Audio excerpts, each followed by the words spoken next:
Hey, it's NPR's Book of the Day. I'm Andrew Limbaugh. Today's book is technically about immigration, a historical look at how the massive influx of Jewish refugees from Europe ended up changing American culture. But it's also about technology and transportation. Because, as author Steven Ujifusa puts it, the innovation of steel and steamships played a crucial role in getting people from Europe to the US quickly and safely. His book is called The Last Ships from Hamburg, and he talked to Here and Now's Scott Tong about some of the business titans that made all of this possible just in time for anti-Semitism to really show itself in the US. That's after the break.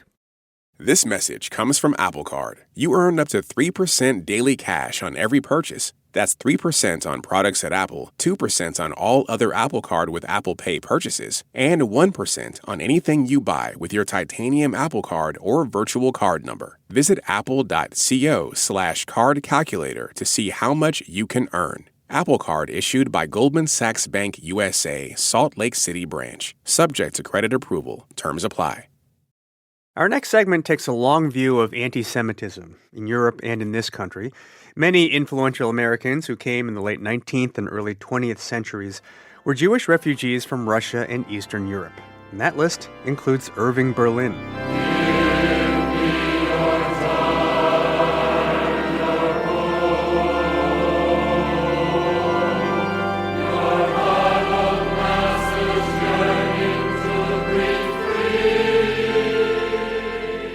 Berlin composed Give Me You're Tired, You're Poor. It's based on the poem Colossus, written by a descendant of Jewish refugees, Emma Lazarus. And those words, of course, are on the Statue of Liberty.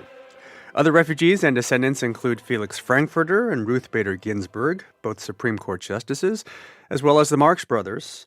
A recent book follows the transatlantic journey of 2.5 million Jewish refugees and the key role of a Jewish-German businessman. The book is The Last Ships from Hamburg: Business, Rivalry, and the Race to Save Russia's Jews on the Eve of World War I. And the author is Steven Ujifusa, who joins us on Skype. Steven, welcome. Thank you so much for having me. To understand the journey from anti-Semitism in Europe, can you tell us about the Weinstein-Bacall family in your book? What was their trip to eventually the Lower East Side of Manhattan like? Well, the Weinstein-Bacall family was a Jewish family in a city in Romania who was suffering tremendous persecution at the hands of the Romanian government, which was interlinked with the Russian government. And in order to get out of the city of Iași, they had to take not just the ship journey out of Hamburg, but they had to get on a train, and they had to sell everything they owned. They ultimately traveled on the ship SS Deutschland, run by the Hamburg America line. The granddaughter of Max and Sophie Weinstein-Bacall ended up becoming a great American actress, Lauren Bacall. Yeah. That's just one of the stories. And of course, these refugees need logistics. As you started to describe, they need a train to get to a European port, Hamburg or Liverpool. They need affordable tickets. They need large ships to cross the North Atlantic. And that is where a key character in your book comes in. Albert Ballin, himself a German Jew. How does he get into the shipping business, this Hamburg American line you're talking about?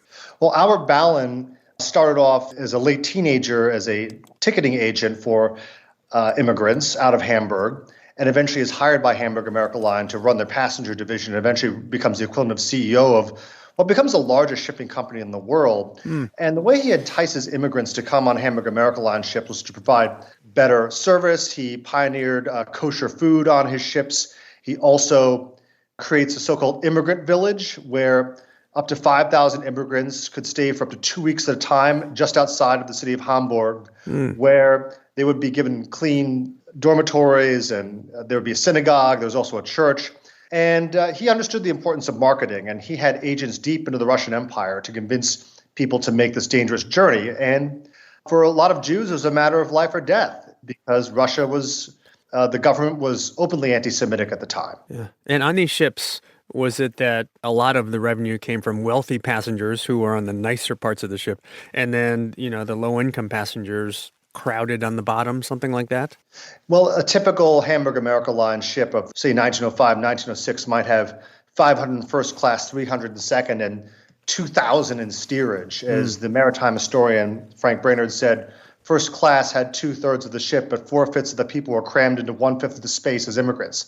They paid for those great liners. Yeah. And speaking of liners, there's the role of technology. For the longest time, Europeans came to the New World by sailing ships. They were slower, much more risky. And then the steamship arrives powered by coal. How important is that?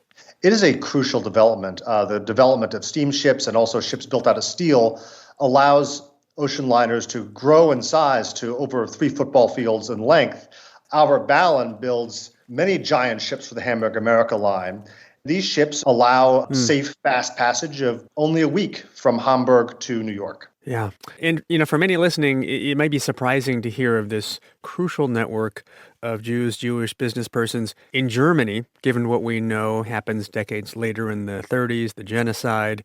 But in the late 1800s, the early 1900s, the key persecution, as you've mentioned, comes from Russia, state-sponsored anti-Semitism. Can you talk about the origin story to that? Sure. Well, in 1881, Tsar Alexander II is assassinated by an anarchist bomb, and his son, Alexander III, blames the Jews for the death of his father. And he persecutes Russia's 4 million Jews in 3 key ways. The first is military conscription, where young boys are taken from their families and drafted in the Russian army. He also encourages regular Russians, whenever they feel frustrated, to have basically approved attacks on Jews, burning, looting, raping, and killing. And the police would stand by. And then the Russia's Tsar's own personal cavalry, the Cossacks, would raid Jewish villages in the so-called Pale of Settlement. And it was permitted. Yeah. And for the Jews who were able to flee across the North Atlantic, in some cases they come to America just in time for anti-Semitism to be on the rise here. Yeah, so anti-Semitism in the United States and anti-immigrant feelings that started off in academia and elite institutions and clubs, high society. You had the Immigration Restriction League, which was founded in the early 1890s as a reaction by these upper-class men as basically fear that Jewish people and Italian people, Southern Europeans, were going to, quote-unquote, pollute the genetic stock of the country. And they saw this as a battle for the country's ethnic purity. When you step back, Steven, and look at the list you have in your book of Jewish immigrants who survived these trips to come to North America, how do you think about their contributions to American society, American culture today? Take Irving Berlin. He came over as a young boy on a ship from Russia, and in early memory was seeing the Statue of Liberty from the ship that was passing by, and people were weeping and crying. He never forgot that, and he was someone who basically wrote American songs for Americans. He wrote God Bless America. It's probably more popular than our current national anthem. You also have George Gershwin, who sort of created the modern American musical. You have Felix Frankfurter, who created the modern system of legal education, and he was a Supreme Court justice. So a lot of these people reinterpreted America, and they gained their knowledge, I think, of American culture by looking in from the outside as immigrants, wanting to be a part of it, but also reflecting it back. Yeah. So this chapter in history eventually begins to close. World War I begins in 1914. Does that close off this route for Jewish refugees to America? Yes, World War I basically traps hundreds of thousands of Jews trying to get out in the old world. And Albert Ballin had worked very hard behind the scenes to stop a war between Germany, Russia, and Great Britain. He declares, "My life's work is ruined." And he dies a broken man in November 1918. Soon after that, Congress passes a series of laws that basically end Jewish immigration, but also immigration from Italy and the rest of Eastern and Southern Europe to the United States on racial quotas. Yeah. How does this history inform how you look at, our immigration, our border conversations? When you kind of hear, some of the rhetoric about other people that we're hearing from some elected officials, does it rhyme with some of the history you're writing about? I think it rhymes very strongly. Some of the rhetoric we're hearing very much mirrors the language of the Immigration Restriction League. I think it's something we have to be very conscious and concerned about because ultimately America is renewed by these new arrivals. Well over 100 million people in this country are descended from those people that passed through Ellis Island. Yeah. And before we let you go, is part of this story that you write personal? This is a personal story for me. My maternal great-grandparents were both Jewish immigrants from the Russian Empire. I am grateful to them that they made that journey in the 1890s, leaving everything they knew behind and saying goodbye to everyone they know to come to this country. Because if they had not made that journey, I would not be here, because in the 1940s, the Nazis invaded the Soviet Union and murdered most of the Jews in that part of the world. We have been talking to Steven Ujifusa. His book is The Last Ships from Hamburg. Steven Ujifusa, thanks so much. Thank you so much for having me.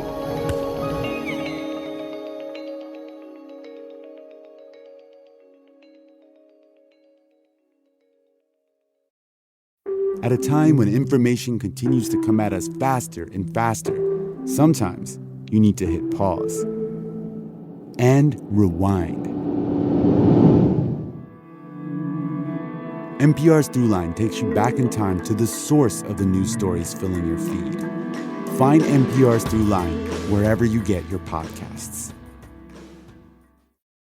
Support for this podcast and the following message come from South Carolina Federal Credit Union. Folks listening to this in a vehicle they're tired of owning are in luck. South Carolina Federal provides auto loans that could help reduce the costs of commutes and road trips. And there's no payment due for 90 days after closing. To learn more about how fast, friendly financing can get drivers behind the wheel and out on the road, visit scfederal.org. Loans subject to approval. Certain restrictions apply.